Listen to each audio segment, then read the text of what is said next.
America's best days are yet to come. That's because conservatives like you know and live the values our great country was built on. The Heritage Foundation exists to make sure your voice is heard in the D.C. swamp each day, shining the light on a bright future. The Heritage Foundation stands for your values and won't give up the fight because they know you never will. Paid for by the Heritage Foundation.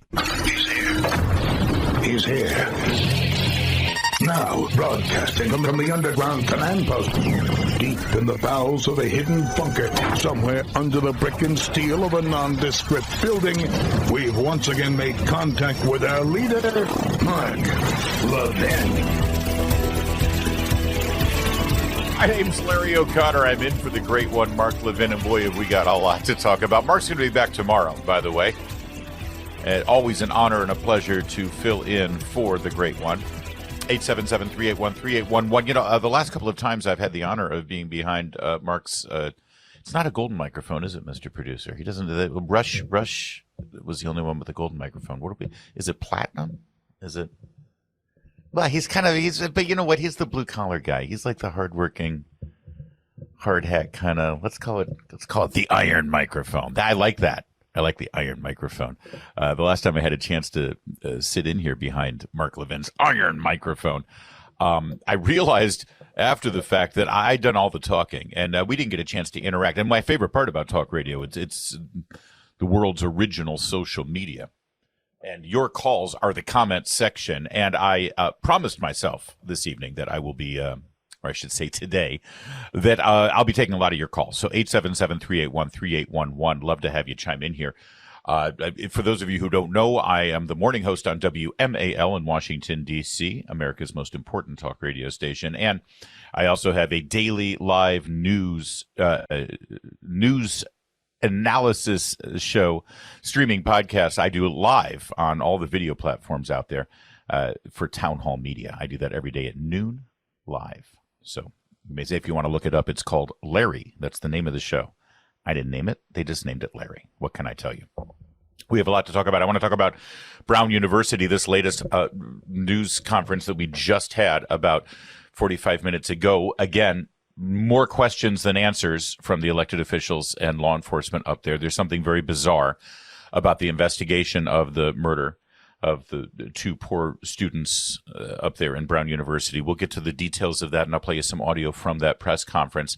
I also want to talk about how Christmas celebrations and New Year's celebrations are being canceled in Europe, are being threatened here in America. One through line and commonality to all of those cancellations and all of the threats, and it's radical Islamic terrorists who are trying to disrupt and murder peaceful Christians celebrating Christmas and members of Western civilization celebrating the new year. But they want you dead.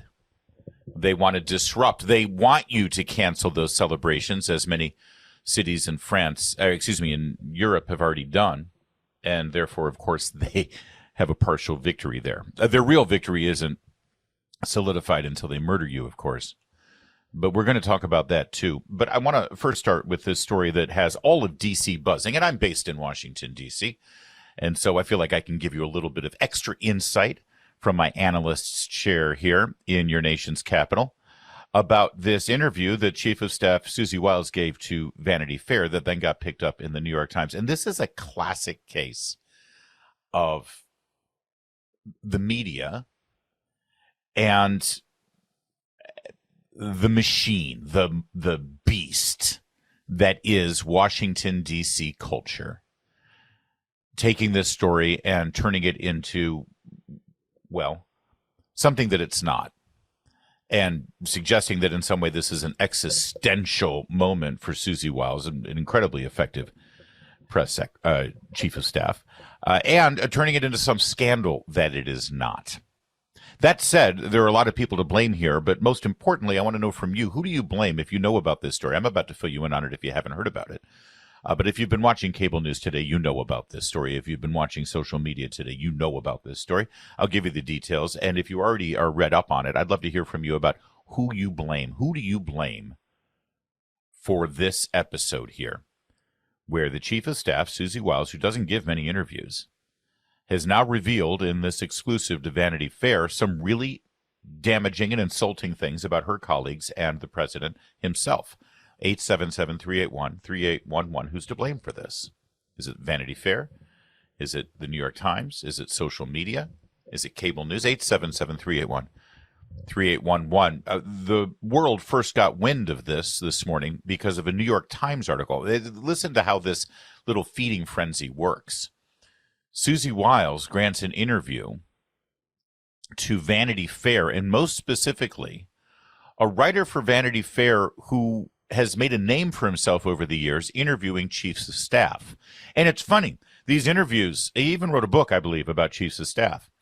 And the interviews of chiefs of staff for Democrat presidents always are beautiful and glowing and positive and make superstars out of the chiefs of staff. And then the interviews of the chiefs of staff for Republican presidents always end up being huge controversies and incredibly damaging. It's shocking the way that works out, isn't it? And yet Susie Wiles, an incredibly intelligent woman, granted this interview to this guy. But here's my favorite part. The interview goes to Vanity Fair, and then the New York Times gets an exclusive look at the interview. Now understand this.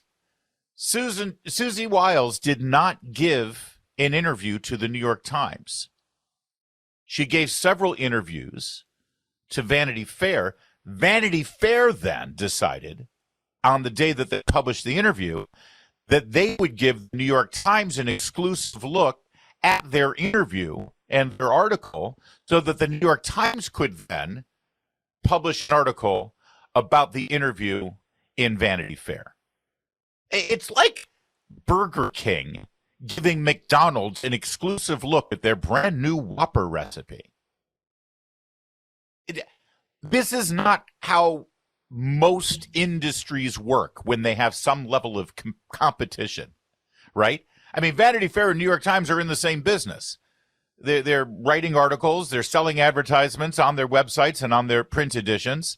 And the more viewers they get, the more readers they get, the better it is for them, right? It's like Fox News giving an exclusive to ABC News on an interview they did with someone in the White House. It makes no sense unless, of course, you realize that you can't look at these things as though it's some sort of typical industry or typical business or typical free market enterprise where you're trying to compete and win and get the more viewers and get the more customers and sell the more ads. No.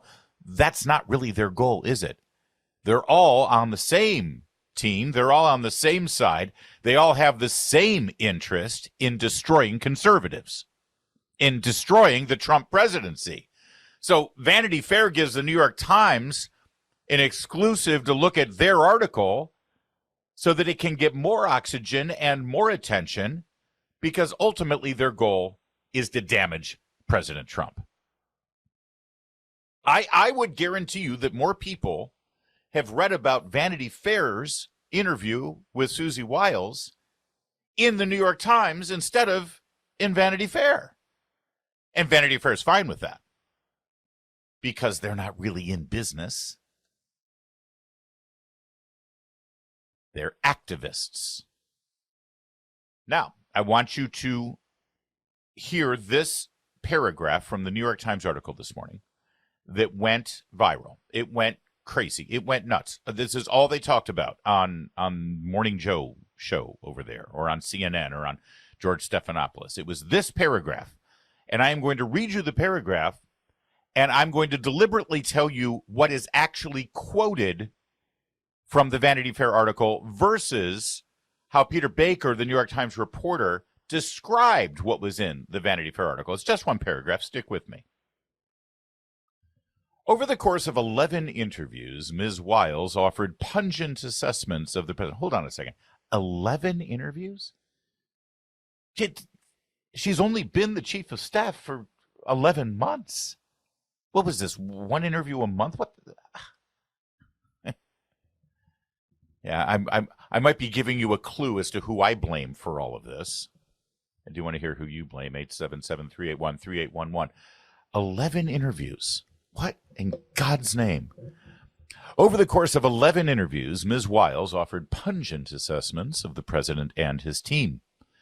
Mr. Trump quote, has an alcoholic's personality, unquote. Vice President J.D. Vance has, quote, been a conspiracy theorist for a decade, unquote. And his conversion from Trump critic to ally was based not on principle, but was, quote, sort of political, unquote, because he was running for Senate. You get the picture here, right? We're almost done. Elon Musk is, quote, an avowed ketamine, unquote, user and, quote, an odd duck, unquote, whose actions were not always, quote, rational, unquote, and, I swear I'm not exaggerating it, and left her, quote, aghast, unquote. Russell T. Vogt, the budget director, is, quote, a right-wing absolute zealot, unquote, and Attorney General Pam Bondi, quote, completely whiffed, unquote, in handling the Epstein files. All right. So that paragraph right there with this just machine gun, rapid fire, blitz the entire West Wing with as much ammo as possible, destruction of the president, the vice president, Elon Musk, Russell Vogt, the OMB director, and the attorney general, all in just that one little paragraph. That got all of Washington, D.C. ablaze today. They love this stuff. The entire beast of Washington loves this stuff. And I got to tell you, when I saw this, it raised some eyebrows. Geez, Susie Wiles, what the heck? But you noticed how the vast majority of this paragraph in the New York Times characterizing their exclusive look at the Vanity Fair interview, the vast majority of it is not actually direct quotes from the article. Now, we're going to dissect one of these quotes in a moment and really break it down for you. Specifically, it's the one concerning President Trump with a alcoholic's personality. Boy, that's pretty damaging. Although anybody who knows anything about President Trump knows that he doesn't touch alcohol or drugs or anything that would alter his mind. And so you know there's more to that story, right? Of course. Now, if you have Trump derangement syndrome and you just hate the president, you relish this, you love it, and you don't think to another level about it and try to say, wait a second, that makes no sense. He doesn't drink. What does that even mean? It doesn't matter. It sounds bad. It sounds like an insult. So we're off to the races with it. All right. In a moment, I'm going to fill you in on the entire quote, the entire context of what Susie Wiles said. And also, by the way, J.D. Vance earlier today, he had a rally up in Pennsylvania, and he was asked about this, and he responded brilliantly to the accusations that he is a conspiracy theorist for the past decade. Before we get to those two items, let me just dissect these other things real fast. Attorney General Pam Bondi completely whiffed in handling the Epstein files? Well, duh. How is that controversial? I bet if you asked Attorney General Pam Bondi, she would probably agree that the Epstein files matter was not handled perfectly, to say the least. Remember, she handed out the binders to influencers, not radio hosts, not journalists, not broadcasters, not writers, not people who have supported President Trump from a thoughtful perspective and in a way that, no, that doesn't matter anymore. We just want influencers. So she handed out binders to influencers. And, of course, the binders that contained what we were told was Epstein data had nothing in it. Of course, it was a whiff. It was terrible. And I think that everyone in the world knows that. There's nothing controversial about Susie Wiles saying that. Russ Vogt, the budget director, is a right-wing absolute zealot. Well, I mean, he would probably quibble with the word zealot because that sounds a little disparaging. But, I mean, ultimately, guilty. I mean, that's why I want him on that wall. He's one of the most effective members of the president's cabinet because he's right-wing. I mean, that's hardly a criticism. Elon Musk, this is my favorite one. Elon Musk, a ketamine user, he's said that already publicly. And then Elon Musk is described as an odd duck. Well, that's a huge revelation, isn't it? Oh, I mean, set my hair on fire with that one. Who doesn't think Elon Musk is an odd duck? Elon Musk's mom would admit that her son is an odd duck. You know what? You try to be the richest man on the planet and invent a brand new multi-gajillion-dollar electric car and then invent an entire fleet of rockets that can blast off into space and then re-land on the planet with an eventual dream of getting to Mars. Try not being an odd duck when your brain works that way. So we've broken down every sort of quote-unquote disparaging commentary on members of the cabinet except for the president and the vice president. We'll get to those in a moment. But honestly, what's the damage here? Well, the damage is what was said about the president, and we're gonna give you the details on the context and the real quote on that in just one moment. My name's Larry O'Connor. This is the Mark Levin Show. Mark Levin.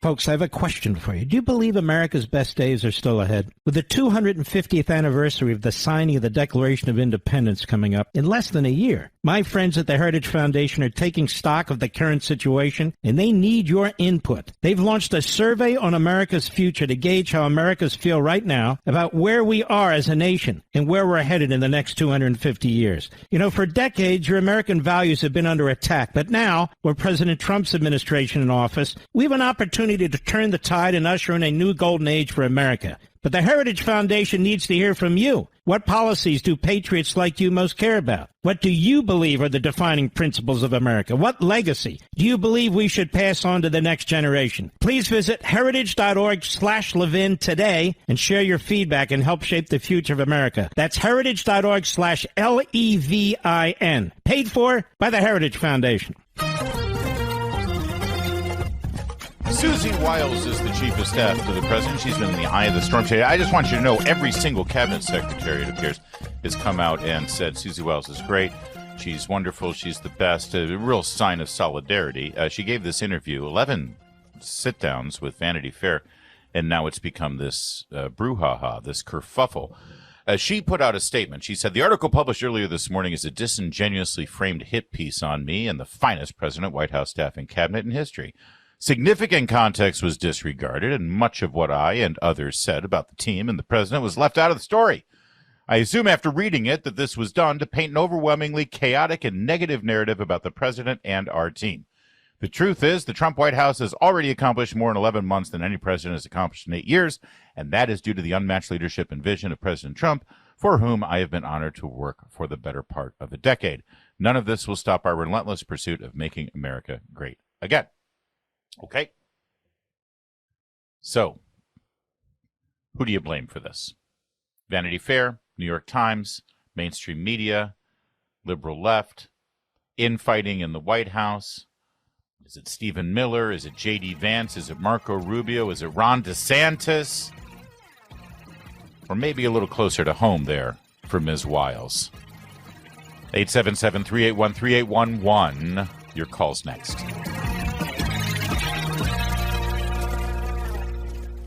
We're coming upon the 250th birthday of the United States, and it has me thinking, what will America look like 250 years from now? My friends at the Heritage Foundation want to know what you think. What policies should America prioritize? What principles should carry us into the decades ahead? As America enters a new golden age, Heritage recognizes that this is the time to take stock and to be intentional about how we shape the future of America. And they can't do it without your input. So please go to heritage.org/LEVIN and let them know what you think is important. Without patriots like you stepping up and speaking up for what you believe in, America as we know it can't survive for another 250 years. Please go to heritage.org/Levin, heritage.org/LEVIN. Take the survey on America's future.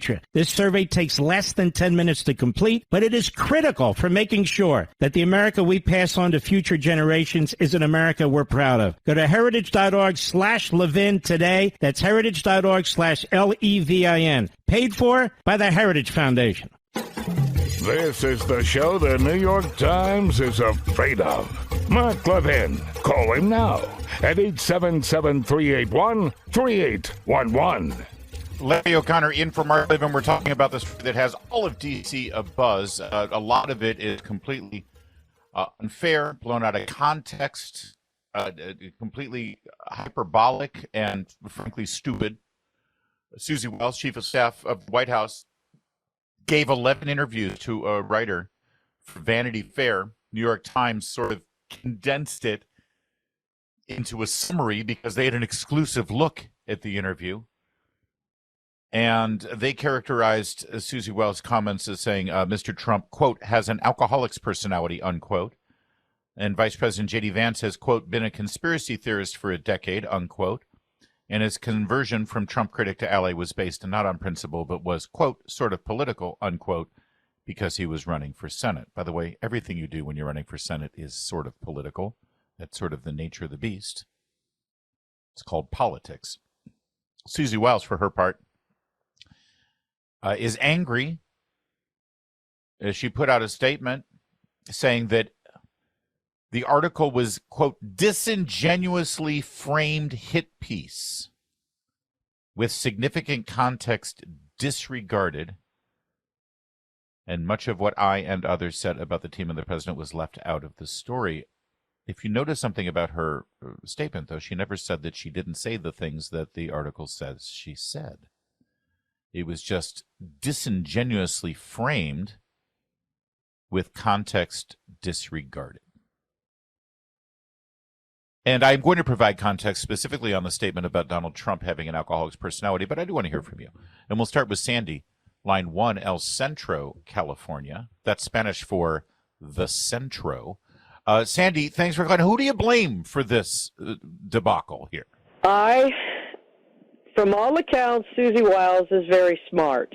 Yes. But for how many years have we known what the media is like?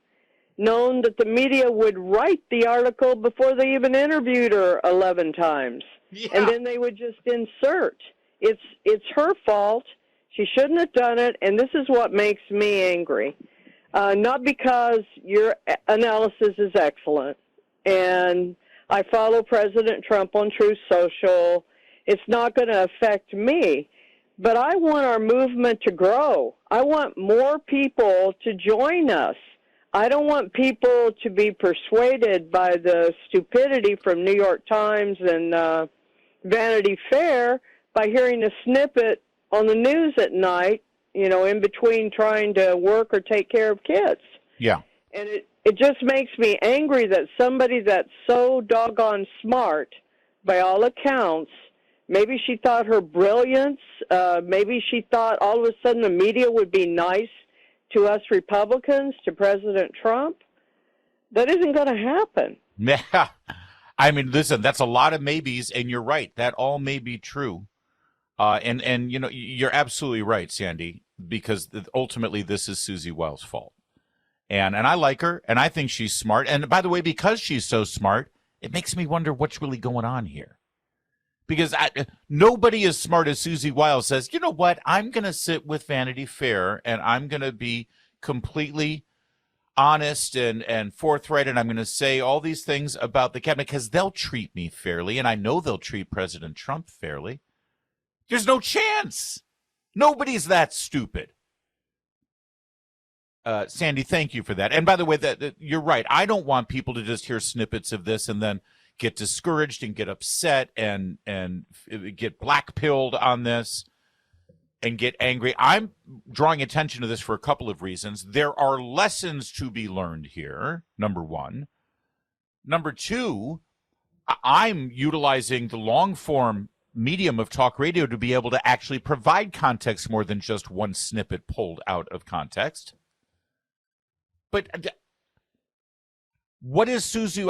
Is Susie Wiles surprised that Vanity Fair and the New York Times disingenuously framed her quotes and disregarded significant context, as she said in her statement? Is that surprising? And if it is surprising, she should probably just pack it up.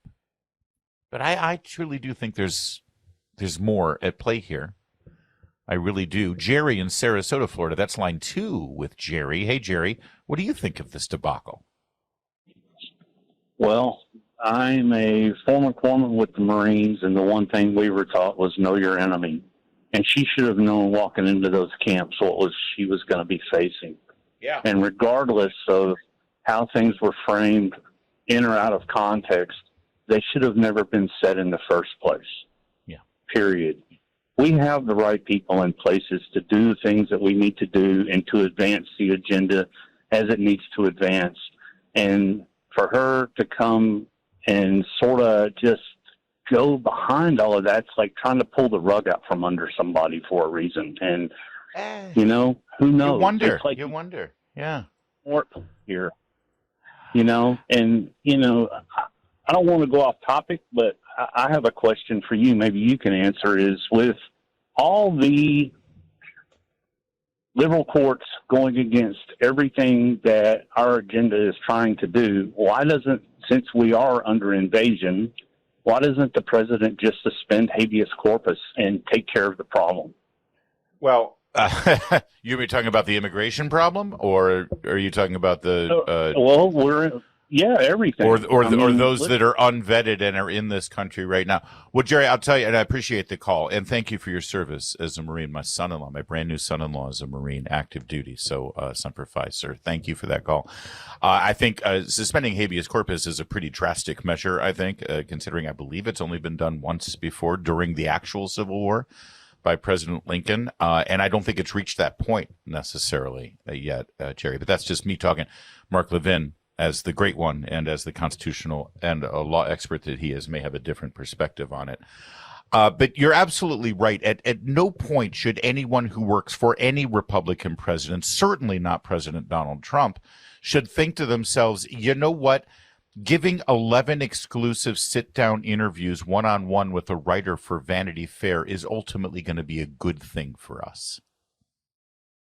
There's no way this ends well. I'm frankly more embarrassed by her statement with this implied shock that the article was disingenuously framed with significant context disregarded. Of course it was. That's what they do if they're not just outright lying. I do want to address, though, and provide context for this one statement, which is incredibly damaging if you don't know the actual background of it and what Susie Wiles actually said. Again, the New York Times framing it says, Mr. Trump, quote, has an alcoholic's personality. Now, that on itself sounds horrible, but it also doesn't quite sound right considering the fact that President Trump doesn't drink alcohol, famously. So what does that mean? Well, instead of reading the New York Times synopsis in their own exclusive look at the article, since they didn't actually sit for the interviews, let's go to the actual interview from Vanity Fair. Now I'm going to read you exactly what that has the personality of an alcoholic statement meant. Has an alcoholic's personality.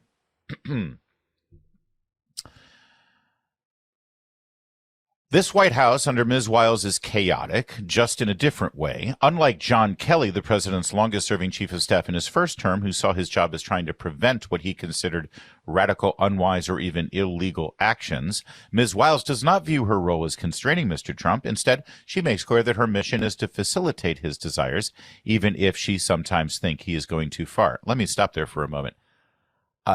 I read that paragraph, and I don't think for a second that Susie Wiles is the bad guy here. Buried lead, John Kelly, the man who was chief of staff of the White House in the first term, believed his job was to prevent the president from getting things done? What kind of chief of staff is that? Why is it headline news that the current chief of staff believes that her mission is to facilitate the president's desires? You know, after all, we, the American people, elected him to get a job done. Remember when you were really frustrated during the first term It's like, why can't Trump get stuff done? He's trying to, but he just can't get things done. I don't understand it. We elected him. He said he was going to do this, and now he can't get it done. Well, now we're learning that his chief of staff saw his job as to prevent radical, unwise, or even illegal actions. Yeah, illegal. Sure, you find the right judge. Me talking on the radio is illegal if you find the right judge. All right, moving on. She attributes her ability to work for Mr. Trump to growing up with an alcoholic father, the sportscaster Pat Summerall. Now, here's the full quote. Because remember, the New York Times quoted 4 words: has an alcoholic's personality. That was the full quote from the New York Times. 4 words in describing President Trump. Now, here's the actual quote. Beginning with this, quote, high-functioning alcoholics, or alcoholics in general, their personalities are exaggerated when they drink, she said. And so I'm a little bit of an expert in big personalities. Now, again, the alcoholic reference had to do with her father, the late sportscaster, who apparently was an alcoholic. I never knew that. Summerall. While Mr. Trump does not drink, the article continues, she said he has, quote, an alcoholic's personality and operates with the view that there's nothing he can't do. Nothing. Zero. Nothing. Now, imagine if the New York Times, in characterizing what Susie Wiles, the chief of staff of the White House, said in describing President Trump, imagine if the New York Times said, Ms. Wiles said of Mr. Trump, he thinks there's nothing he can't do. They could have pulled that quote. They could have done that. They could have said that Susie Wiles thinks the president operates with the view that there's nothing he can't do. Nothing. Zero. Nothing. That's positive. That's almost flattering and probably pretty accurate. He certainly behaves that way, doesn't he? It's what you want in a president or a chief executive of any major corporation or large concern. You see, Susie Wiles was trying to say of the president that he operates as if there's nothing he can't do, but she compared it to living with her father, who was an alcoholic and had the same outlook on life, although we know President Trump doesn't drink. You see what they did? Of course you do. Because it's what they do. The question is, why couldn't Susie Wiles figure that out? Unless she did this on purpose. And I'm open to that suggestion. I don't know why she would, but I'm open to that suggestion. Now, earlier today, J.D. Vance, the Vice President of the United States, was doing a appearance rally style at a business up in Pennsylvania, talking about the president's economic agenda, affordability, and all that jazz. And as he often does at the podium, he allows reporters in the crowd to ask him questions, sort of like a impromptu mini press conference. It's always very entertaining the way he handles the press, and the crowd usually loves it. So this reporter wanted to bring up what Susie Wiles had said about him, that he was a conspiracy theorist. So J.D. Vance responded to that, sir. Well, first of all, if Susie, I'll trust what you said. I haven't looked at the article. I of course have heard about it, but conspiracy theorist. Sometimes I am a conspiracy theorist, but I only believe in the conspiracy theories that are true.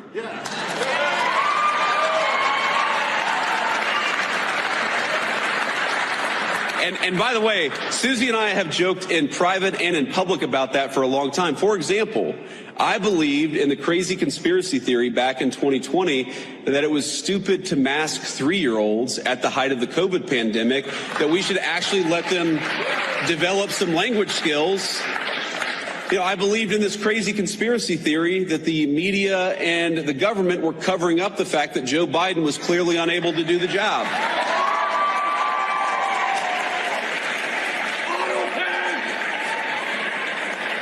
And I believed in the conspiracy theory that Joe Biden was trying to throw his political opponents in jail rather than win an argument against his political opponents. So, at least on some of these conspiracy theories, it turns out that a conspiracy theory is just something that was true 6 months before the media admitted it. And that's my understanding. Now, look, I do want to say something about Susie, though, because, again, having not read this article, Susie is a person I've come to know very, very well. And, you know, a lot of you probably ask yourself, what is it like behind the scenes? What's going on actually behind the scenes of the Trump administration? And I'll tell you, the president is exactly in private who he is in public. Like, I'll tell you a little story. Well, we can get to the story a little later in the show, but he addressed the conspiracy theory pretty well there, didn't he? That's the way it's done. That's how you handle the media. That's your Vice President, J.D. Vance. All right, a little bit more on this before we turn the page a bit and talk about the radical Islamists who want to, destroy Western civilization, starting with Christmas and New Year's. We'll get to that in a bit. First, Joe on line 2 in Woodbridge. We will get to you in just a second. You're our next call. You stay right where you are. I'm Larry O'Connor. It's the Mark Levin Show. Mark Levin.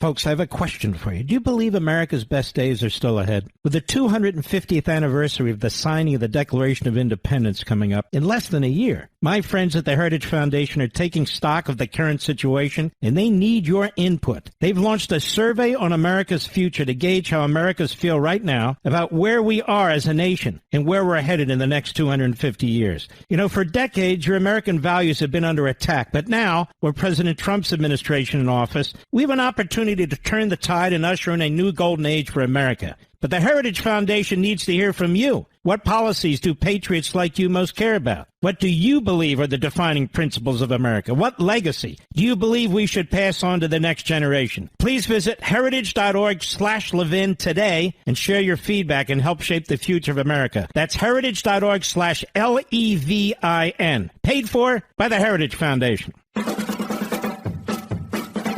Yeah, we're celebrating Christmas as long as we still can. You know, getting Christmas canceled by Western European nations. We'll address that coming up in a bit. Joe in Woodbridge, Virginia. Joe, thanks for listening on the mighty WMAL. What do you think of this kerfuffle? Hey, good evening, Larry. Hey, a little different take.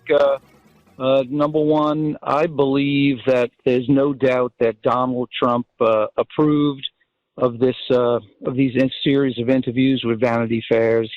Susie Wiles would not conduct those interviews without his approval. And based on that, I honestly believe, I have a sneaky suspicion that this is just another genius idea of Donald Trump to troll the media and beat them at their own game. Really? I mean, when I heard it, I was suspicious from the get-go. I mean, the things that were said were almost comical, you know, alcoholic, J.D. Vance, conspiracy theorist. I mean, honestly, I wouldn't be surprised if Trump said, hey, say a few cute things, let them run with it, you know, let's make them look stupid. And you think it's a 4D chess move here is what you're saying, Joe. All right. Listen, it could be true. It could be true. I want that to be true. I don't want to think that Susie Wiles is so naive that she thought for a second that giving 11 interviews to a reporter from Vanity Fair was going to end up well and that they wouldn't take her out of context. I want that to be true. It's Larry O'Connor. It's the Mark Levin Show. This segment of the podcast is exclusively sponsored by Pure Talk. Pure Talk offers great coverage and can save your family money on your wireless bill every single month. Go to puretalk.com to find the plan that's right for you. Thank you again for listening, and thank you so much for this sponsorship, Pure Talk. He's here. Now, broadcasting from the underground command post, deep in the bowels of a hidden bunker, somewhere under the brick and steel of a nondescript building, we've once again made contact with our leader, Mark Levin. My name's Larry O'Connor. I'm sitting in for the great one, Mark Levin. Think of me as a funnier, more entertaining version of Piers Morgan without the, accent that makes it kind of sound gay, frankly. I mean, I know there are straight British people, but for the most part, right? Am I wrong? Tell me I'm wrong. You know I'm right. I'm the morning show host on WMAL in Washington, D.C. That would be your nation's capital. And I also do a daily show at noon. It's a live stream podcast that you can get on video platforms and podcast platforms anywhere you want. It's called Larry. Look it up. You'll love it. And I'm proud to say that I did not make Mediaite's list of the most influential people in news media. That's a badge of honor, I'll be honest with you. Mark Levin, though, did make it because he can't help himself. He's just that good.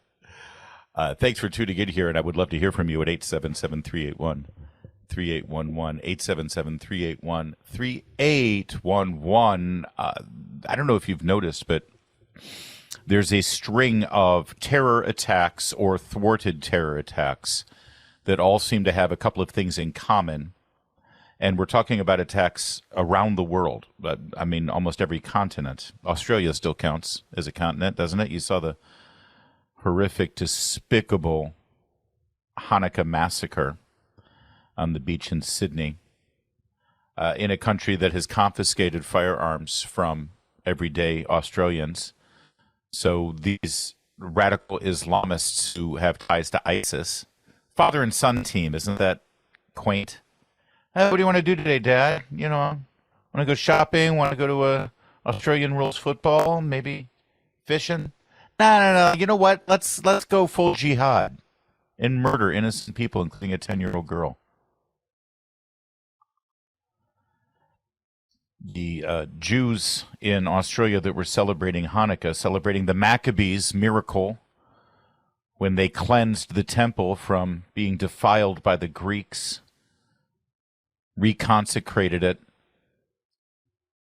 and lit their lamps with only 1 day's worth of oil, but it lasted 8 days. Yeah, I know my Maccabees. I'm a Catholic. We've got that book in our Bible. Thank you very much. Those incredible innocent families were slaughtered on Saturday, on the first day of Hanukkah. Yesterday in Los Angeles, the FBI announced that they had thwarted an attack planned in Orange County and Los Angeles County for New Year's Eve. These were people connected to something called the Order of the Black Lotus and the Turtle Island Liberation Front. By the way, Turtle Island is what they claim Native Americans refer to as the North American continent. Yeah, they want to liberate the North American continent from us. These people were also jihadists, Hamas supporting, anti-Israelis, anti-Americans who have a track record of protesting in the streets. All those protesters that you see wearing the terrorist handkerchief there that Yasser Arafat made famous. All those protesters who have those signs, they look exactly like these four who were just arrested for planning a bombing in Southern California for New Year's Eve. German police just today prevented a mass terror attack against a Christmas market in the city of Magdeburg. Now, I know you're thinking, wait a second, no, we heard that story. That's not from today. No, this is another Christmas market. And by the way, if you don't know, and we hear the term Christmas market here in America, and I think we might, imagine that it's like some sort of flea market or something, or people come out on the street like a swap meet or something, and, people go Christmas shopping. No, go ahead and take a look. Use your favorite search engine on Christmas markets in Germany. They are epic. They are huge. They are extravagant. They've been doing these for decades, centuries, really. In the Christian nation of Germany, they go all in on celebrating Christmas. These extravagant light displays and celebrations and singing and performances, it's all to celebrate the birth of the Messiah, their Lord Jesus Christ, and, well, it was a target. It was a target last year, by the way. A Saudi Arabian, Taleb al-Abdul Mausen, plowed his vehicle into the Christmas market, killing 6, wounding hundreds. And now they have thwarted another terror attack. 21-year-old from Central Asia arrested on suspicion of an Islamist-motivated terror attack. That's in Germany today. In Poland, Polish authorities stopped an ISIS-inspired planned attack on a Christmas market there. Incredibly Catholic and devout nation of Poland. Also in Germany, 5 men, 56-year-old Egyptian imam, 3 Moroccans, aged 22, 28, and 30, and a 37-year-old Syrian, arrested just Friday near Suben in Bavaria's Dingolfing-Landau district. Prosecutors say they plotted an Islamist-motivated attack to kill or injure as many people as possible at a local Christmas market. You seeing the pattern of behavior here?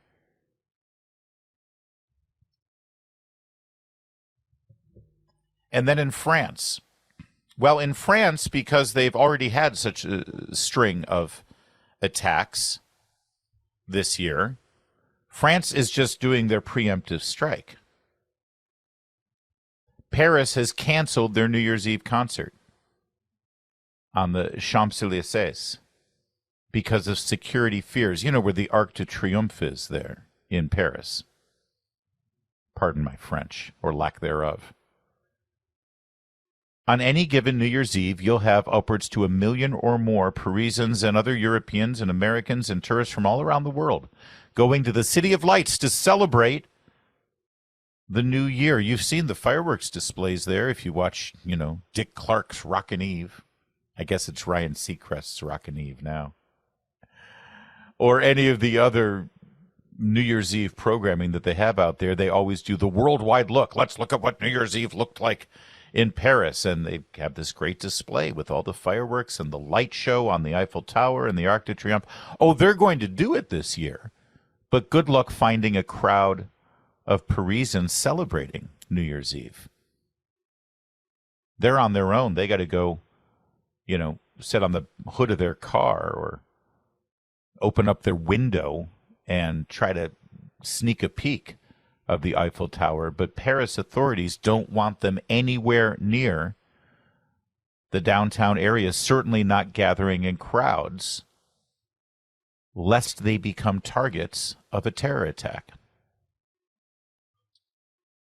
I love the way this was framed, though, the headline, Paris cancels New Year's Eve concert over security fears. Be more specific. Well, these kind of public gatherings are, they're a security threat. A threat from whom? Be specific. Show your work.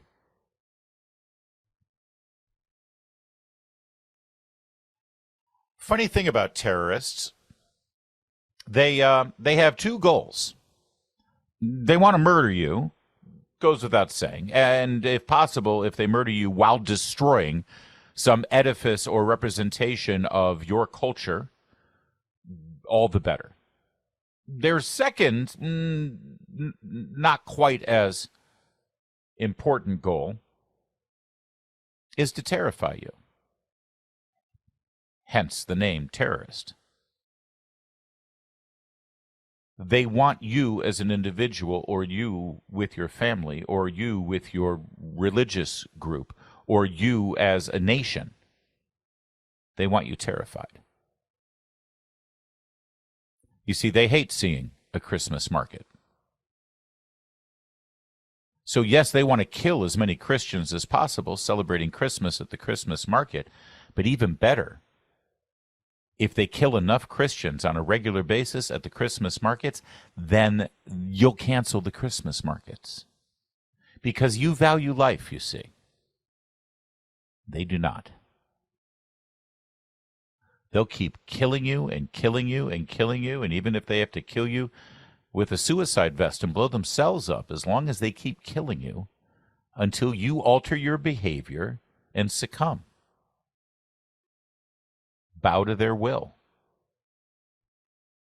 And that's what we're seeing here.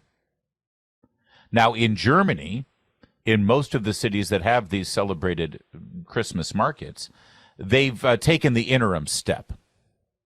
They have added bunkers, concrete blocks, partitions, security up the wazoo, gates, metal detectors. They've cordoned off the Christmas markets so that there's only certain points of entry. So you have to go through security to get in. The roads that run around the perimeter of the Christmas markets are lined with planters and concrete bunkers and pylons.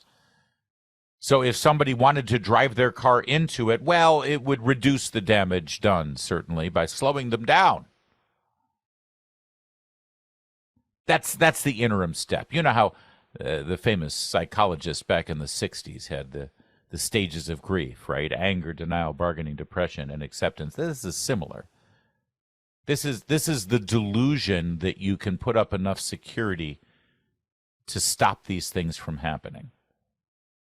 And we live that way right now when we want to go on an airplane, right? Or to a football game, or pretty much anywhere. I mean, I live in Washington, D.C. Try going somewhere without having to first pass through a medical detector. You cannot go and exercise your constitutional right to petition your government and meet with your duly elected representative in your nation's capital without first submitting to a metal detector and an x-ray machine for whatever is in your backpack or in your purse. And that ain't because of any domestic terror threat. No, sirree, it ain't. We know when those provisions were put in place. You cannot drive around your nation's capital in the way that you used to anymore. There's certain streets that have been completely blocked off with these same barriers, with these same pylons, with the same kind of concrete partitions I'm looking at right now in a German Christmas market. You can't enjoy your nation's capital the way it was designed, and it ain't no American's fault. Meanwhile, in these same cities that have now canceled these religious celebrations, and by the way, New Year's Eve, even though it's taken on a secular tone, was originally a Christian holiday. And observation, it's the Christian calendar we're celebrating, after all, with that New Year's. In my faith, it is a day of obligation. You go to church. There's a reason why these religious celebrations are being canceled. There's a reason why the intervening bargaining, depression, denial of added security measures are being put in place for these events. We know the reason. And we know who they are. And we know why they wreak terror on us. The fascinating little wrinkle this year, as you look at this growing tide of either terror attacks or thwarted terror attacks in just the last 7 days, the new wrinkle this year is that these countries, France and Germany and Australia and the United Kingdom, and right here in America, we are coming to the realization that these terrorists who are trying to murder us as we celebrate our faith and our civilization, these terrorists did not sneak in. They were welcomed. And anytime you raise that fact, stand up in the back of the room and say, hey, guys, maybe we should rethink our policy here, because all the people who have flooded in here, a good chunk of them seem to want to do us harm. Yeah, you know, maybe not only should we change the policy, but all the people who have been let in here that we've been told were thoroughly vetted and screened, maybe we should probably re-examine that process and go through, let's call it a re-vetting process, reevaluate whether they should be here or whether we want them to stay. The second you're that guy who stands up in the back of the room and says that, well, you're the problem. Because diversity is our strength. I mean, just look at how great it's working out. More on this in a moment. I'm Larry O'Connor. It's the Mark Levin Show. Mark Levin.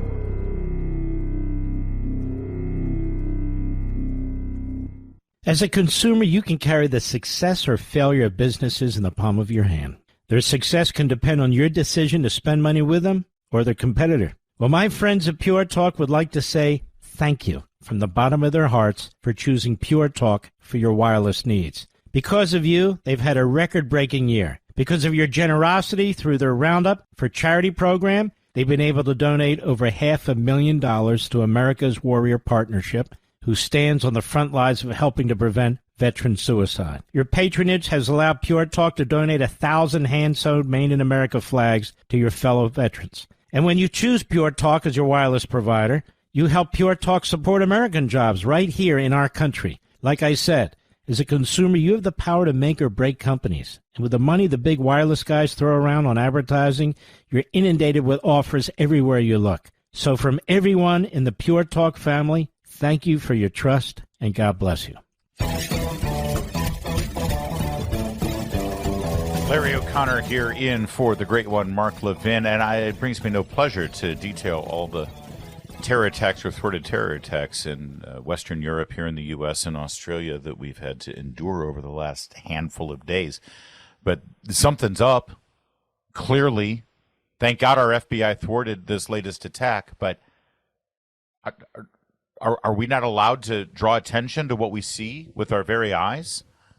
Are we not allowed to demand that our government actually go through and sort of reevaluate what in the hell happened for the last 4+ years at a time where we're coming up on the 25th anniversary of September 11th, and we're acting like it never happened? I mean, just get rid of the security at our airports at this point. Why bother?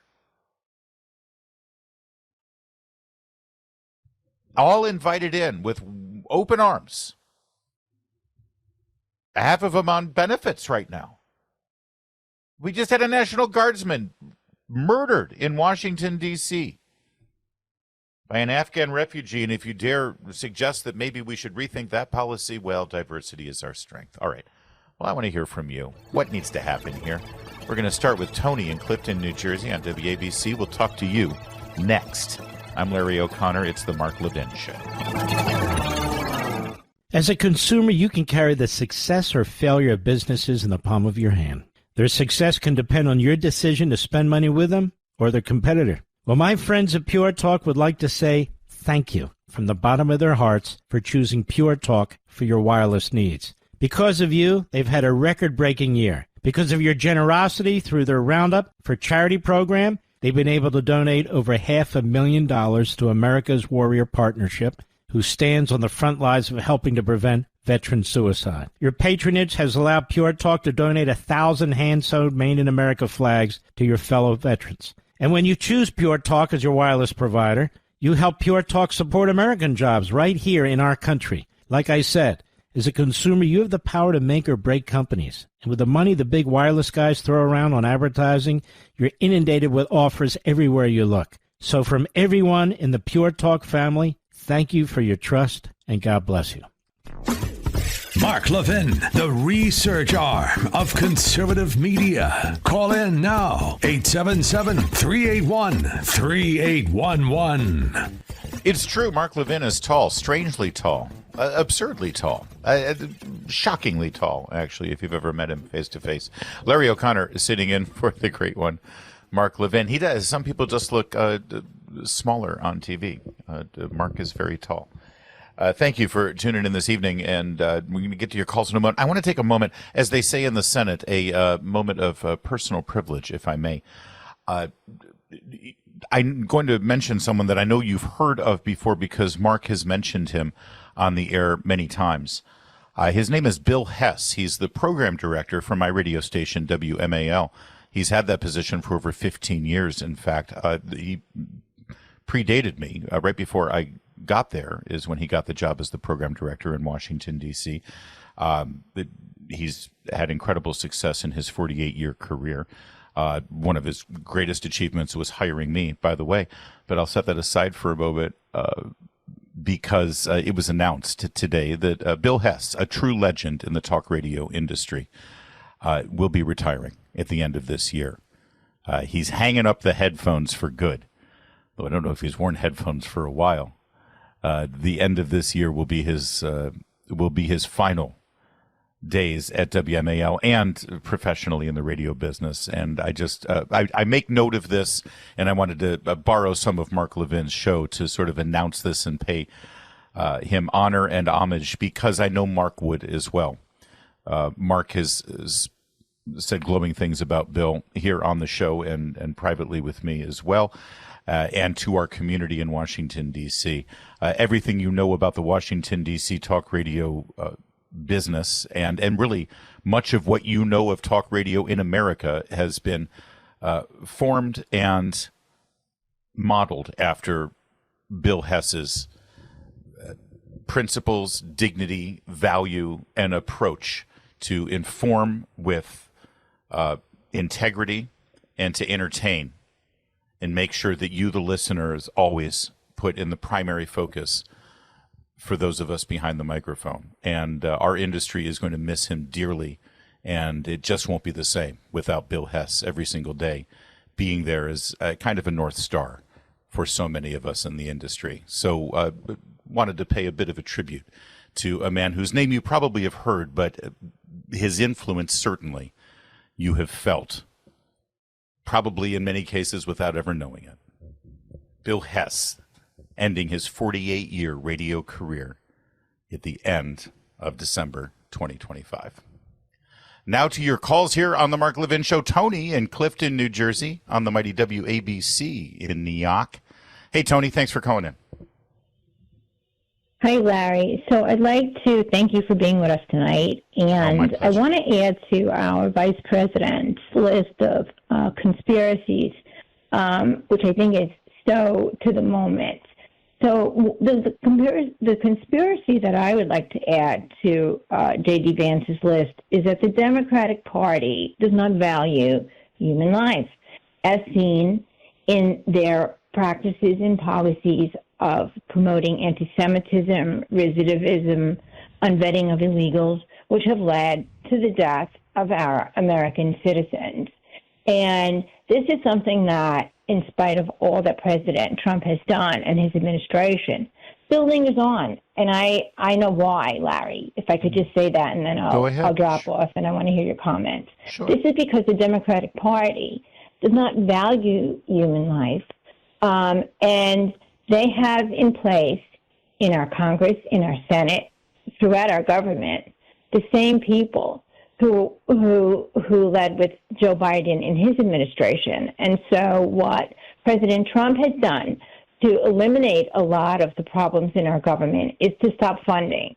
My proposal is that when we look at all those states, the blue states, Rhode Island, Providence, where this horrible thing happened at the university, was all blue across the board. When you look at this, you have to say no funding for you. And also, anyone who serves in Congress, in Senate, should not be allowed to serve. They should be censured from serving on any committees, because you are putting Americans in danger, and you are a liability to our country, and you do not value the human life of American citizens. You prefer to value and protect the citizenry of illegals who have no citizenship. And that's my thought for tonight, Larry. Well, Tony, thank you for the call, and I'm glad you got to express yourself. Listen, it's hard to see the priorities of politicians on the left and not wonder exactly where they put the value of human life compared to their other priorities. That's for sure. And the value of life seems to be equivocated and in many respects put on the back burner toward their higher goals. I mean, to just look at our neighbors to the north in Canada. When you look at what their priorities are, and listen, I love Canadians. They're great and they're wonderful people. They really are. But they keep voting and electing a government that is just a complete and total basket case. It may be, I could be wrong, but it may be why they haven't really touched a Stanley Cup in about 3 decades. You get your priorities straight on some things, and then hockey falls into place. That's what I've learned. Look at Florida. Florida, for crying out loud, has the Stanley Cup. They like to believe that they are humanists up there in Canada. I do love people who are secular and who don't have faith and who don't believe in God and don't believe in our holy scriptures and a Judeo-Christian outlook on life. They like to call themselves humanists as if they value humans, as if in some way they are superior in their love and affection for human beings versus those of us, our dark ages and medieval adherence to holy scripture. We don't really value human life. And yet the humanists are the ones who come up with a healthcare system that they like to celebrate as free when you get sick and can't see a doctor or a specialist or get an MRI for months and months and months on end. But hey, it's free. Where I'm sure you saw the story of the woman with a chronic disease, but she has the unfortunate luck of living in Saskatchewan. And in the rural area that she's in, there's no specialist that can see her and treat her. But hey, her health insurance is free. And so then she was referred to the closest specialist. She reached out to them, and the specialist said, "I'm sorry, I don't have any room to take any new patients." And this woman's going to die if she doesn't see a specialist. But hey, her health insurance is free. And so she calls the government and she says, "What am I supposed to do? I'm going to die. And the specialist you referred me to will not see me because they're already full. What should I do?" And that free health care from the Canadian government felt her pain and said, "We're so sorry. That's really bad luck. Hey, but the good news is we can help you kill yourself. You qualify for that coverage. And after all, you're going to die anyway. So let's just jump feet first in with euthanasia." And, of course, the euthanasia protocol in Canada that was sold to the Canadian people, who I do believe in their hearts are good people, just, as humanists, they have sort of lost sight of humanity. The euthanasia protocols in Canada were sold to the Canadian people just as they're starting to be sold here in America to American people state by state as the compassionate and merciful thing to do to somebody who has a chronic illness, somebody who's suffering, who has an incurable disease, and they're feeling nothing but pain. Why are you so cold-hearted? Why not just let them have doctor-assisted suicide, as they like to call it, so that they can just end their misery and relieve themselves of their pain? And, Canadians are just like good-hearted, well-intentioned Americans. We think to ourselves, well, of course, I don't want anyone to suffer. I certainly don't want anyone who is in such desperate need and is needlessly suffering and they have no hope of a cure and their days are numbered anyway. Sure. A nice, peaceful, doctor-assisted suicide. That's humane. That's the moral thing to do. That's the right thing to do. It's sold that way. And I have very good friends whose heart is in the right place, who will argue with me about that and say, how dare you? Who were you to say that somebody can't kill themselves? They've got terminal cancer. There's no hope. The medical industry and the pharmaceutical industry is going to put them on radiation and chemotherapy. That's no way to live. If they want to die with dignity, let them die with dignity. And I get that. I do. I really do. And even though I certainly don't support suicide, it's against my faith, I want to be blunt and say the fact of the matter is that people have been committing suicide since existence. And you don't need a doctor. If you're really intent on killing yourself, I'm pretty sure you could figure it out. Why do we as a society have to endorse it? Why do we have to pay for it? And have doctors who are supposed to be there to cure people and help people now add to their list of services, we will kill people as well. But in Canada, they passed it. And that's how they sold it. Be merciful, let people out of their misery. And now, in a very short time, you've got people being prescribed doctor-assisted suicide in Canada because they have depression. And who are you to say that somebody's depressed can't put themselves out of their misery? Why are you so cold and calculated and so inhumane? Where's your mercy? So, Tony, I guess to respond to what you had to say, you never know what's in people's hearts. You never know what their intentions are. You can only judge them by their results. And when you look at the path that the political left in America is leading us toward, when you see the results of their policies in our inner cities, in our urban school systems,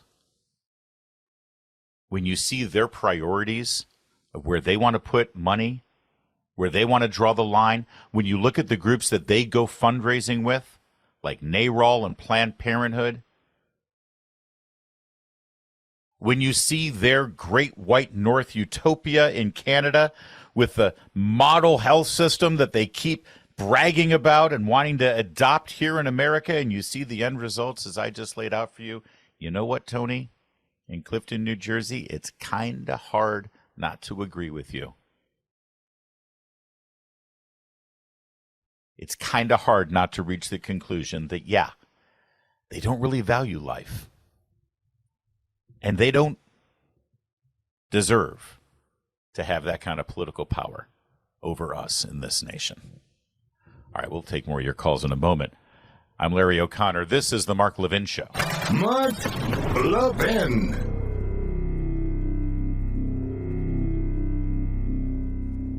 As a consumer, you can carry the success or failure of businesses in the palm of your hand. Their success can depend on your decision to spend money with them or their competitor. Well, my friends at Pure Talk would like to say thank you from the bottom of their hearts for choosing Pure Talk for your wireless needs. Because of you, they've had a record-breaking year. Because of your generosity through their Roundup for Charity program, they've been able to donate over $500,000 to America's Warrior Partnership, who stands on the front lines of helping to prevent veteran suicide. Your patronage has allowed Pure Talk to donate 1,000 hand-sewed Made in America flags to your fellow veterans. And when you choose Pure Talk as your wireless provider, you help Pure Talk support American jobs right here in our country. Like I said, as a consumer, you have the power to make or break companies. And with the money the big wireless guys throw around on advertising, you're inundated with offers everywhere you look. So from everyone in the Pure Talk family, thank you for your trust, and God bless you. Larry O'Connor in for Mark Levin. I just want to button up that story. I was doing it off the top of my head, so I want to give you the details. The woman in Canada, her name is Jolene Van Alstyne. She was approved for doctor-assisted suicide after her Providence admitted no surgeons or endocrinologists were available to treat her hyperparathyroidism, which is a fully treatable condition. But Canada has a collapsing system. Glenn Beck, by the way, our colleague in talk radio here in America, heard about the story, stepped in, offered to pay for her surgery in America. Surgeons immediately volunteered to help, and it looks like she's going to get the treatment that she needs here in the U.S. But she had over a 30-week wait for a specialist, and then couldn't get the referral to the specialist despite the 30-week wait, and she was offered euthanasia. She was offered suicide.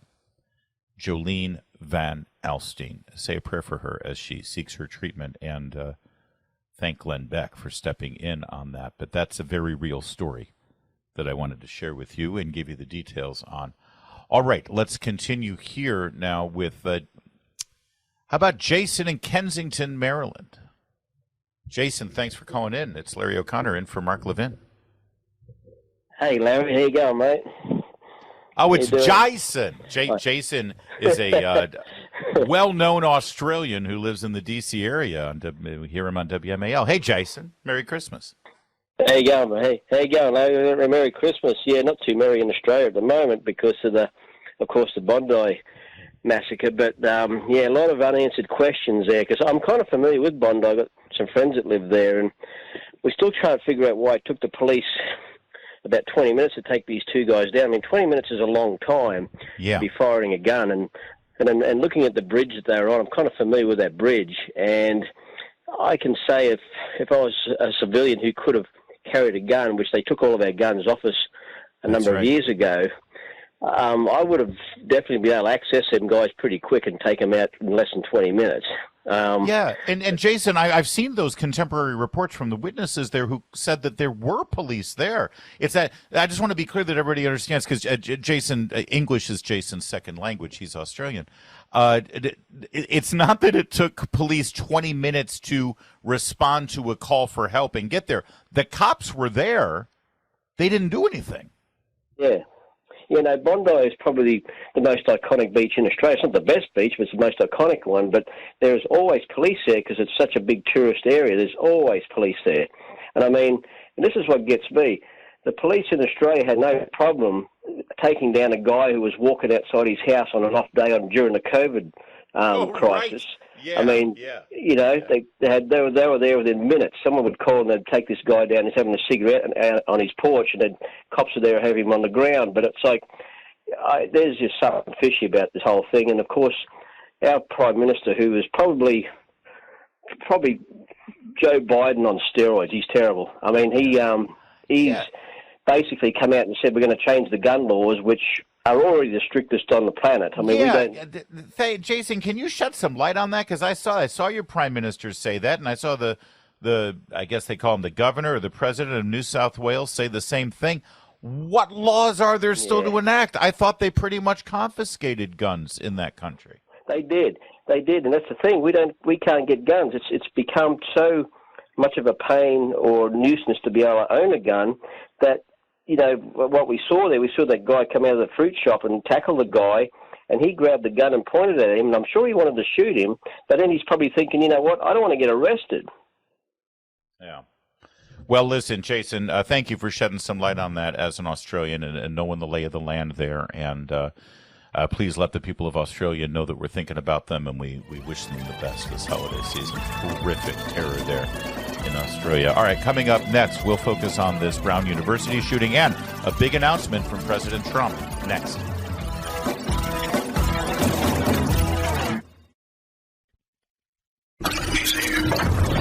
He's here. Now, broadcasting from the underground command post, deep in the bowels of a hidden bunker, somewhere under the brick and steel of a nondescript building, we've once again made contact with our leader, Mark Levin. I'm Larry O'Connor. I'm in for Mark Levin. Mark will be back tomorrow, by the way. I'm the morning show host on WMAL in Washington, D.C., a radio show called O'Connor and Company that I co-host with Julie Gunlock and Patrice Onwuka and a rotating band of merry characters. You can also catch me every day live at noon on video and streaming platforms that you love. YouTube, Rumble, that sort of thing. I do that daily show at noon every day live for Town Hall Media. Got a little bit more to catch up on here. 877-381-3811 as you and I have a conversation as well. Quick update on that New Year's Eve bomb plot that we talked about in the last hour that the FBI thwarted. A fifth person has now been arrested. According to the New York Post, fifth person arrested New Year's Eve bombing plot is a Trantifa Marine vet out to recreate Waco. A fifth person arrested over an alleged New Year's Eve bombing plot by a far-left terrorist group is a transgender Marine veteran who wanted to recreate Waco on ICE agents, according to a criminal complaint unsealed Tuesday. Diversity is our strength. Diversity is what will keep our military strong, too. Let's not forget. Micah James Legnan, 29 years old, arrested in Louisiana Saturday after being tied to chats with suspected members of the far-left terrorist group Turtle Island Liberation Front, as they allegedly plotted to plant pipe bombs on businesses and then ICE agents, according to the FBI. Legnan, who went by Kateri the Witch and Dark Witch She Her in chat groups, appeared to be planning an attack in New Orleans to coincide with others attacked in Southern California, according to the complaint. Legnan shared pictures of assault rifles and body armor. Federal agents found sniper training manuals, SWAT training manuals, assault rifles, multiple rounds of ammunition. That's in a raid on the suspect's home in New Iberia, according to the complaint. Legnan also posted a story on Facebook on December 4th that called Border Patrol agents masked Fs, according to the complaint. Time to recreate Waco, Texas with these effers. F-ICE, the extremist wrote, which the FBI took as a threat to recreate the 1993 massacre by David Koresh's Davidians, ended with 4 agents and more than 70 civilians killed. Yes. Micah James Legnan, who also went by Kateri the Witch and Dark Witch She Her, member of what they call Trantifa. We have a problem in this country, my friends. We have a serious problem. And I'm getting pretty sick and tired of being lectured to and demonized every time I point out that this stuff ain't normal.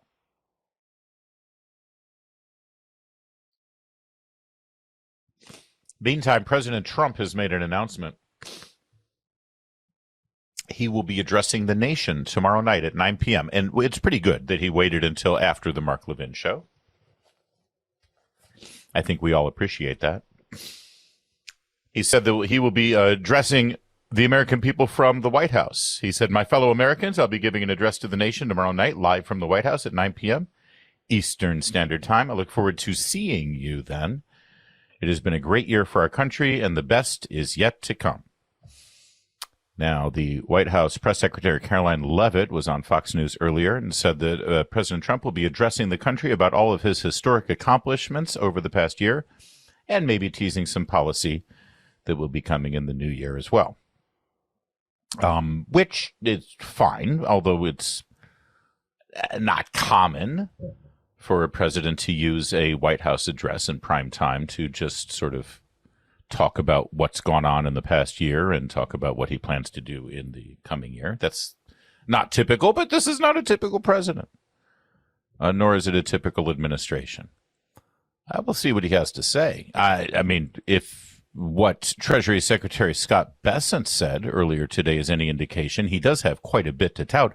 Some stuff that you don't hear from your corporate legacy news weenies out there. Did you hear this? So we should think that 2025 was setting the table. 2026 is going to be a bountiful year if the Democrats don't shut down the government, because they were unable to stop President Trump. They tried to stop him in the courts. They tried to stop him in the media. Then they went to the extreme. We had the longest government shutdown in history. It was a hit to GDP, slowed things down. We're still going to finish the year probably 3.5% GDP growth, which is incredible. Unbelievable. With a shrinking budget deficit.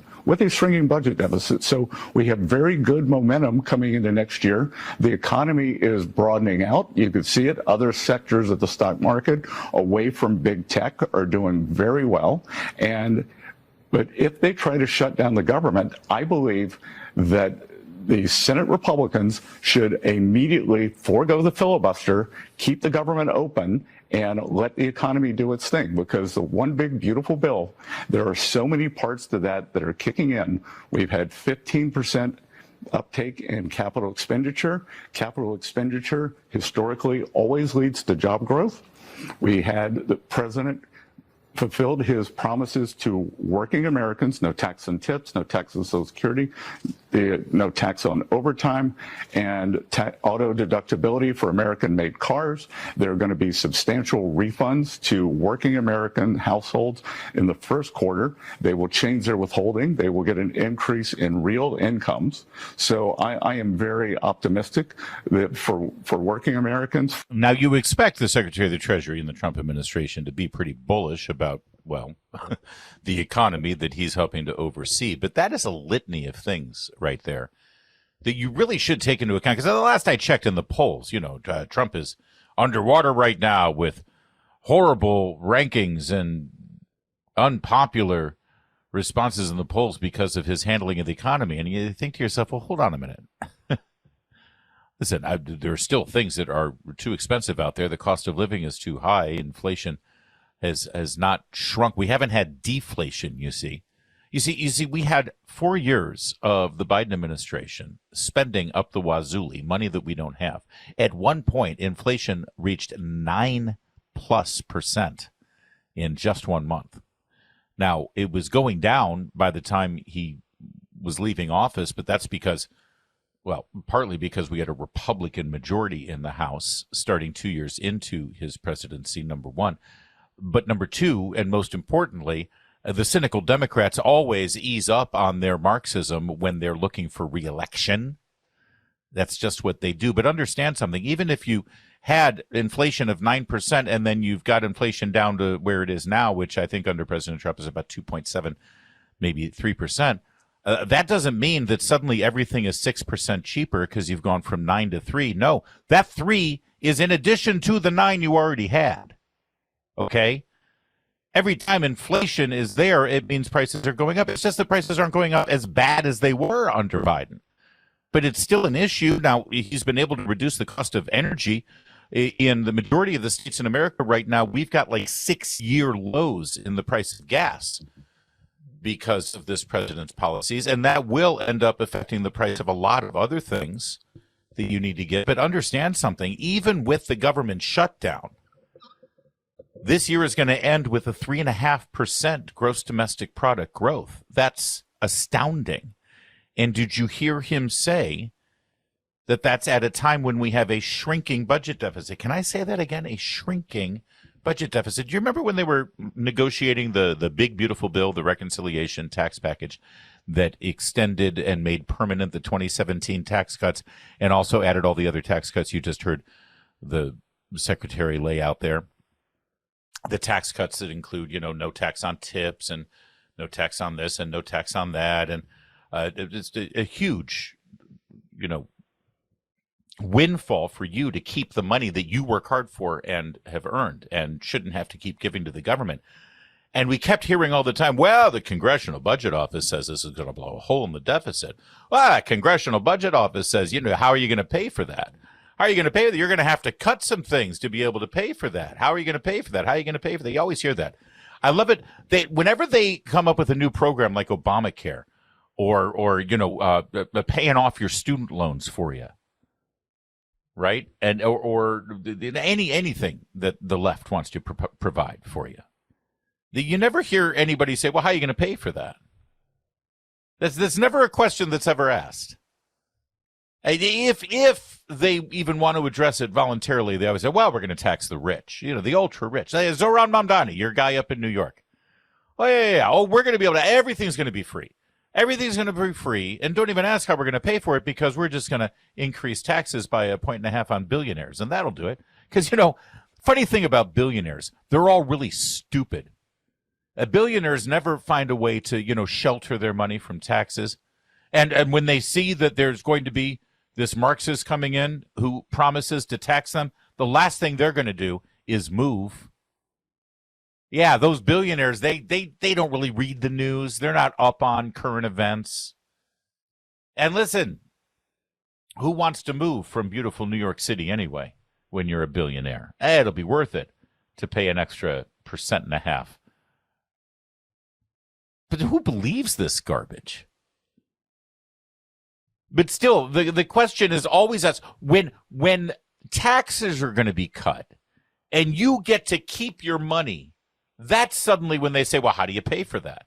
It's like, excuse me, what do you mean, how do you pay for it? It's my money.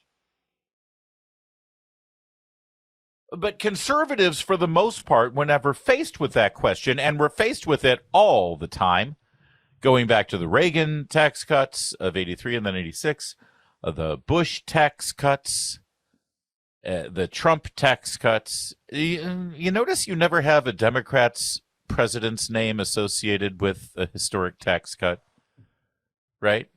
Isn't it amazing that we never look back and say, oh, remember those Carter tax cuts? Oh, my gosh, what an amazing piece of legislation those Obama tax cuts were. You never get that. But yes, everybody remembers the Reagan tax cuts, the Bush tax cuts, and the Trump tax cuts. And every time those are passed, we're always told, oh, how are you going to pay for that? And the conservatives who know what they're talking about, if they've, read any kind of history or economic theory from any paper put out by the Heritage Foundation or Americans for Prosperity or any of the good guys out there who understand this stuff, they'll always answer the same thing. Here's the funny thing about our economy. When the American people are allowed to keep their money instead of having to fork it over to the government, something amazing happens. The American people use that money and they do one of two things with it. They either save it or pay off their debt, which is really good for our economy, or they use it to buy things, which is also really good for our economy. When you let the American people keep their own money, only good things happen for our economy. And ultimately, if the American people have more money in their pocket and then they spend it and buy things or invest with it or start a business, or if they're a business who has been able to keep their money, they use it to expand their business and hire more people. And all of those things end up benefiting more people who are participating in the economy. Because when you go to buy something, well, that allows the person who works at the store you just bought it from to keep their job and keep working, and that keeps money filtered into our economy. Or it helps the business owner that sold you the product or built the product that you just bought. It allows them to hire more people and keep money flowing in the economy. And you know what ends up happening? All those people with all that money flowing, it ends up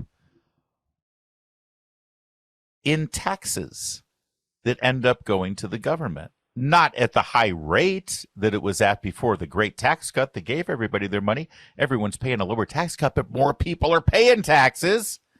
And guess what happens? The budget deficit shrinks because more money's coming in. That's right. When the government lets you keep your money, the government actually makes more money. But you don't have to believe me. Listen to Kevin Hassett, the chief economic advisor to the president. Well, first of all, the deficit news has been really fantastic. And it's kind of funny because for the longest time, at least like the Democratic think tanks, they'd be telling you the only thing that matters is the deficit. Well, if you look at what's happened so far this year over year, by the calendar year, we're going to see a deficit reduction of about $600 billion. Multiply that by 10 and let there be a little growth. You're looking at 7 or 8 trillion in deficit reduction over the decade because of the policies we've adopted this year. Yeah, that's all. This year, the first year of the Trump presidency, with the tax cuts, most of which haven't even kicked in yet, you've got a deficit reduction of $600 billion. Keep that up, and you're starting to talk real money. All right, a little bit more on what the president might say tomorrow night. Maybe it has something to do with the economy. Maybe it has something to do with foreign policy. We'll tell you next. It's Larry O'Connor for Mark Levin. Mark Levin.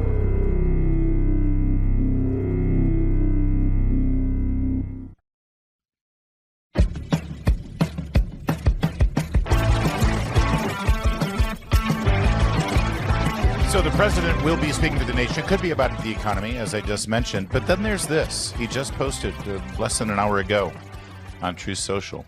Venezuela is completely surrounded by the largest armada ever assembled in the history of South America. and it will only get bigger, and the shock to them will be like nothing they've ever seen before.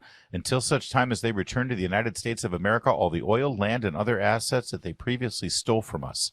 The illegitimate Maduro regime is using oil from those stolen oil fields to finance themselves, drug terrorism, human trafficking, murder, and kidnapping. For the theft of our assets and many other reasons, including terrorism, drug smuggling, and human trafficking, the Venezuelan regime has been designated a foreign terrorist organization.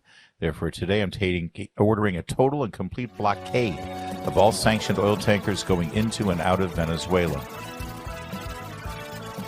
It's from the president. It was retweeted by Marco Rubio. Keep your eye on that as well. Coming up, the latest out of Brown University. Larry O'Connor for Mark Levin.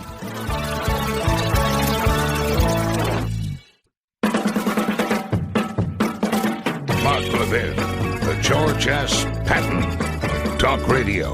Call him at 877-381-3811. That's 877-381-3811. Larry O'Connor here in for the great one, Mark Levin.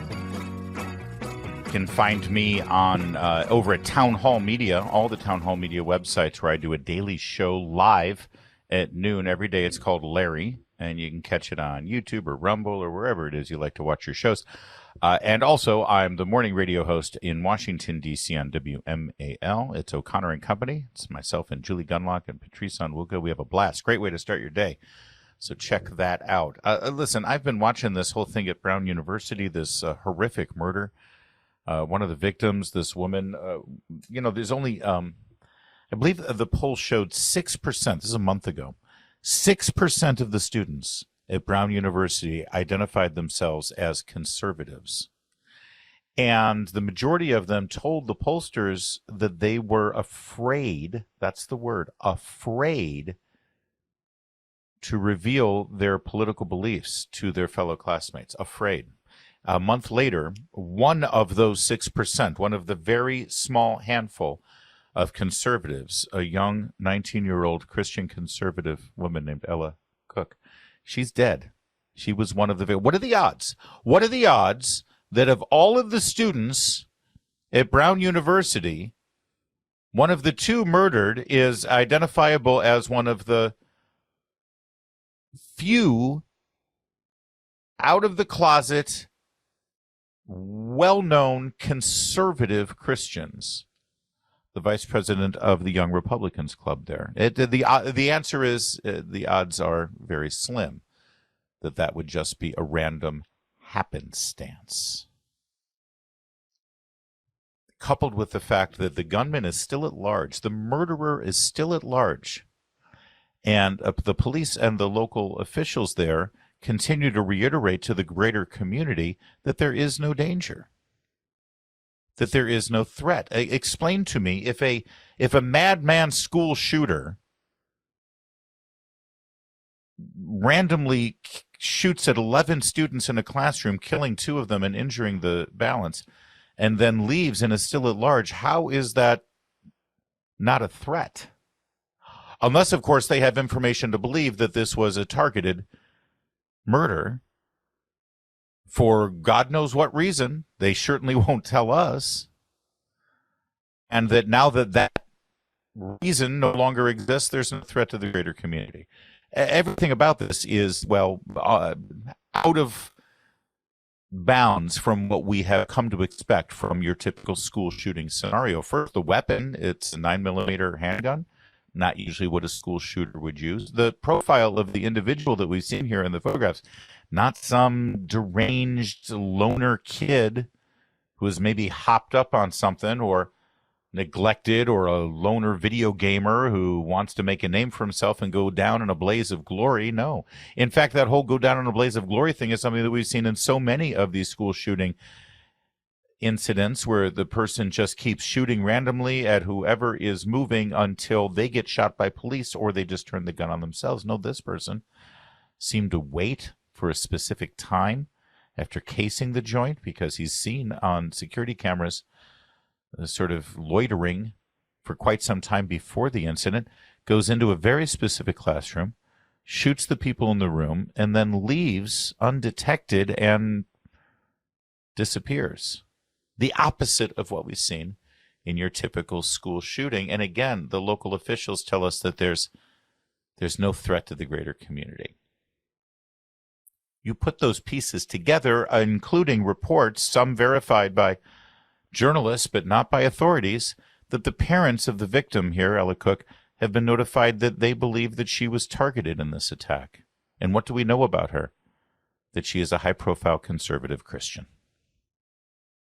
We're also told that the person, the shooter, the gunman, the murderer, shouted something. What did they shout? Well, the authorities won't tell us. They're pressed over and over and over again. You would think that this would be a key piece of evidence that maybe will help a member of the community identify who this murderer might be, but they won't reveal what the person shouted. In general, when there is a violent attack like this and people are murdered and you know that something is shouted by the murderer before the attack, what is it that they're usually shouting? I mean, if you look at past events like this, there's a common denominator. And yet these authorities won't even come close to saying any of the details that would make sense of this crime. And every time they do a press conference, you actually walk away with more questions than answers.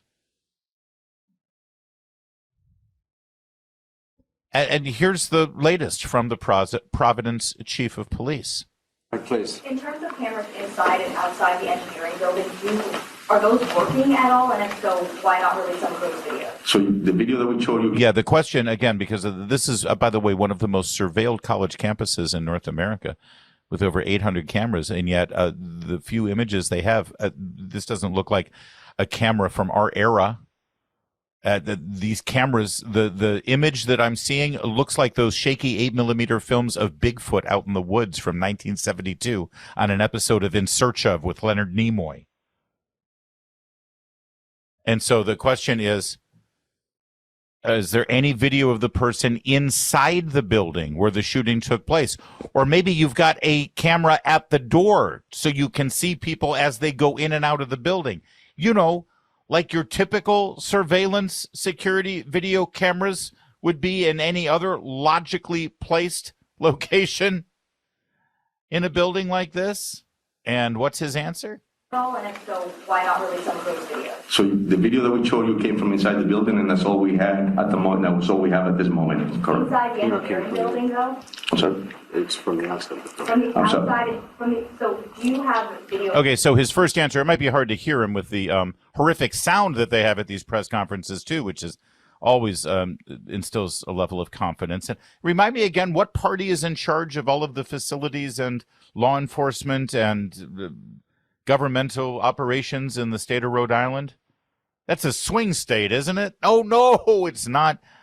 No, it's dominated by one party, the Democrats, and they just can't get anything done right. I know it may have been hard to hear him because of the sound system and also that very distinctive New England, Rhode Island accent, right?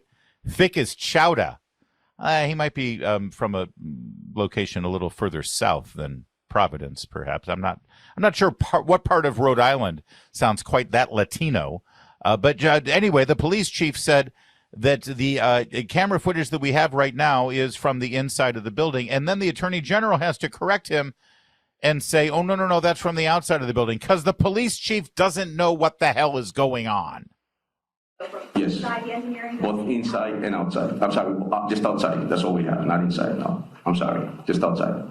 Are they going to be released anytime soon unless from inside the building? That was released already. That was the outside of the building. We released that. Yeah, let me just jump here and clarify. Okay, so This is the attorney general now. For those of you who've been with us before, and I understand not all of you have been, there is video inside the building. There are cameras inside the building. What we have released to you are videos of this person of interest. So I want to be clear, because later on there may be other videos that get released in the course of a prosecution, likely will be at some point.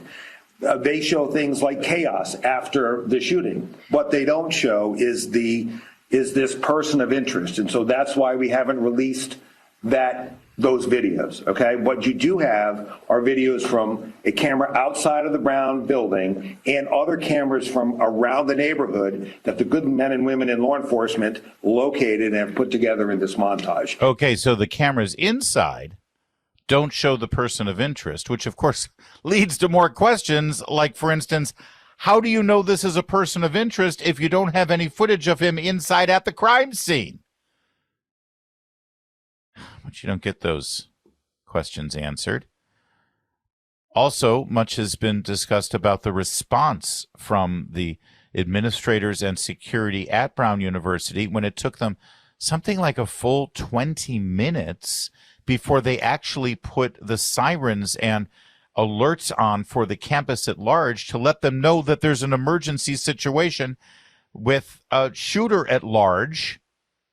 You know, so you might want to shelter in place or take precautions because, you know, God forbid you're able to arm yourself and carry on a university campus. So if anything happens, you can actually defend yourself with your agency and your freedoms and your liberties protected by the Constitution, because Brown University's campus is a gun-free zone. Thank you very much, because we don't want gun violence here. Oh, wait a minute.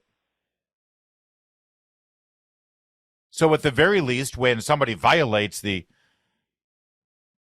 sacrosanct gun-free zone laws, which again, just pause for a moment and think, if this person is willing to break the law against, you know, murder, he might not think twice about violating a gun-free zone.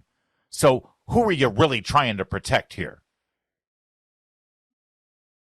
So when somebody violates your gun-free zone and starts shooting people, at the very least, let all the unarmed sitting ducks that you forced there without their Second Amendment rights of self-defense to at least know that there's an emergency that they can shelter in place. So turn the sirens on. But they didn't. And the answer when challenged today? Do you believe that Brown had the precautions and safety measures in place before the shooting that were appropriate and necessary? I do. And in fact, I'm glad you mentioned the sirens because I think there's been some misinformation about that. This is the president of Brown University, by the way, where you're shelling out $95,000 a year for your little darling to go get their Ivy League education. And of course, this woman is an uptalker. So we get to get the indignity of an uptalker telling you why not turning your sirens on in your warning system is A-okay when there's a shooter at large. We have two security systems that we can activate in a time of an emergency. One is a system that sends out text messages, phone calls, emails, and it was activated within minutes of the incident. Those messages went out to 20,000 individuals, so all alerts. We also have a system of sirens. There are 3 sirens placed across campus. Those get activated when there is a broad-scale emergency and we want people to rush into buildings. In the case of an active shooter, activating that system could have caused people to rush into Barris and Hawley. So that's not a system that we would ever use in the case of an active shooter. So. Now, you just heard what she said there. The sirens, misinformation here. The sirens are a completely different alert system. We would not, you just heard the words, we would not use that system in the case of an active shooter, right? You just heard that. Now, here's the reporter's follow-up. Just a follow-up. Yeah. It does say on the website when it was launched that it is for an active shooter. Just to make sure you heard that.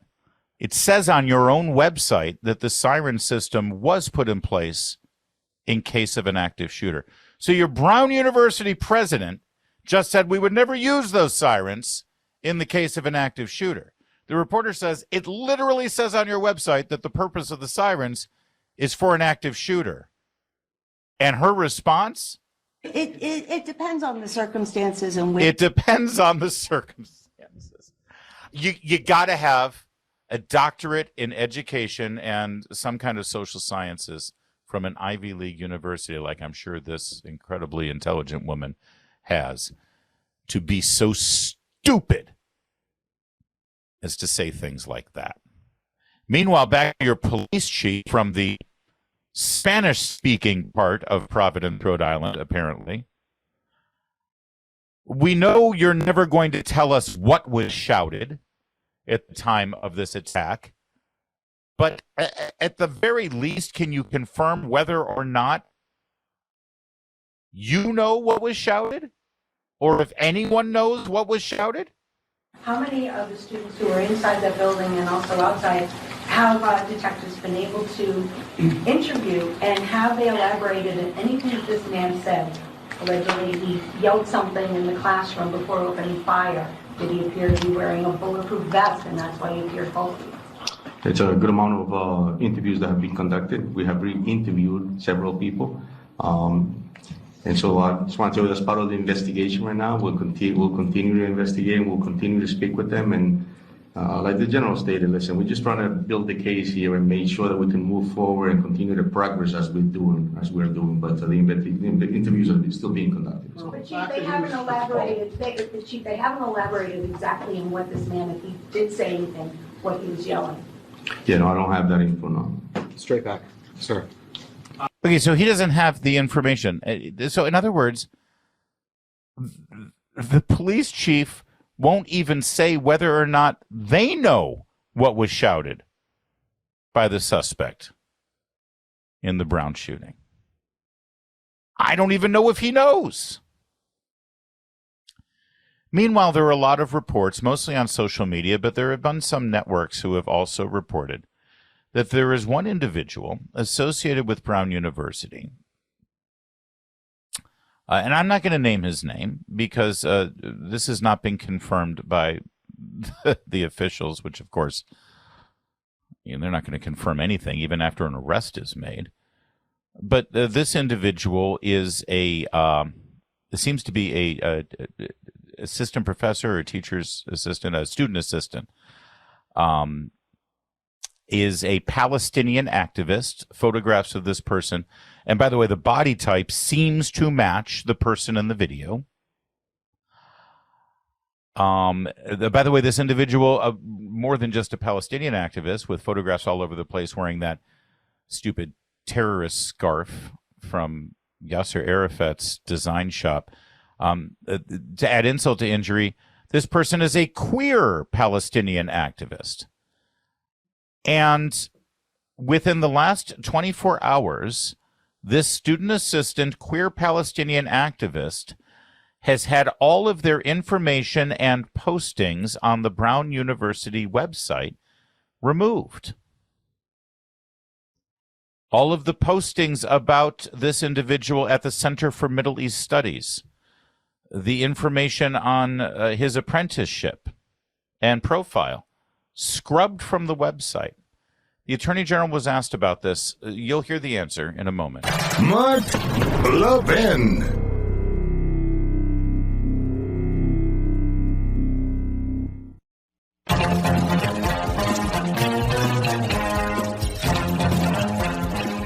There are lots of reasons why a page might be taken down, particularly if there's chatter out there about, to your question, Amanda, about words that were spoken. It's easy to jump from someone saying words that were spoken to what those words are, to a particular name that reflects a motive targeting a particular person. That's a really dangerous road to go down. There you go.